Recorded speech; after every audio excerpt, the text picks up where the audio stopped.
আসসালামু আলাইকুম, স্বাগতম খবর বিন্দুতে। আজকের শুরুতেই ফরিদপুরের ভাঙা থেকে আসা হৃদয় বিদারক একটি সংবাদ। ট্রাক ও অ্যাম্বুলেন্সের ভয়াবহ মুখোমুখি সংঘর্ষে নিহত হয়েছেন ৩ জন, আহত হয়েছেন আরও ২ জন। ঠিক কিভাবে ঘটল এই মর্মান্তিক দুর্ঘটনা, কারা নিহত হয়েছেন, সবকিছু জানাচ্ছি বিস্তারিত। ভিডিওটি শেষ পর্যন্ত দেখুন। ঘটনাটি ঘটেছে শনিবার সকাল 7:30টার দিকে। ফরিদপুরের ভাঙা খুলনা মহাসড়কের মুনসারাবাদ এলাকায় একটি দ্রুতগামী ট্রাকের সঙ্গে বিপরীত দিক থেকে আসা অ্যাম্বুলেন্সের মুখোমুখি সংঘর্ষ হয়। সংঘর্ষের তীব্রতা এতটাই ছিল যে অ্যাম্বুলেন্সটি দুমড়ে মুচড়ে যায়। ঘটনাস্থলেই প্রাণ যায় ৩ জনের।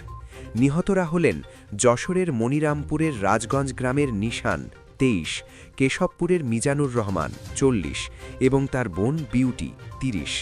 তারা সবাই অ্যাম্বুলেন্সের যাত্রী ছিলেন। এছাড়া আহত হয়েছেন আরও ২ জন। তাদেরকে দ্রুত উদ্ধার করে হাসপাতালে ভর্তি করা হয়েছে।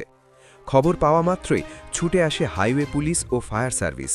তারা নিহতদের মরদেহ উদ্ধার করে পরিবারের কাছে হস্তান্তরের প্রক্রিয়া শুরু করেন এবং আহতদের পাঠান ভাঙা উপজেলা স্বাস্থ্য কমপ্লেক্সে।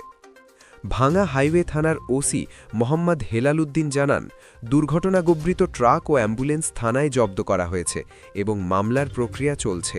কেন ও কিভাবে এমন দুঃখজনক দুর্ঘটনা ঘটল তা খতিয়ে দেখা হচ্ছে। দেখতে দেখতে কত প্রিয় মানুষকে হারিয়ে ফেলছি আমরা সড়ক দুর্ঘটনায়। একটি মুহূর্তের অসচেতনতা, একটু বেপরোয়া গতি আর একটি পরিবার চিরদিনের জন্য অন্ধকারে ডুবে যায়। এই মৃত্যু শুধু একটি সংবাদ নয়, একটি পরিবার ভেঙে যাওয়ার গল্প। এই দুর্ঘটনা নিয়ে আপনার কি মতামত? সড়ক দুর্ঘটনা কমাতে আমাদের কি করা উচিত বলে মনে করেন? আপনার মতামত অবশ্যই কমেন্টে লিখুন।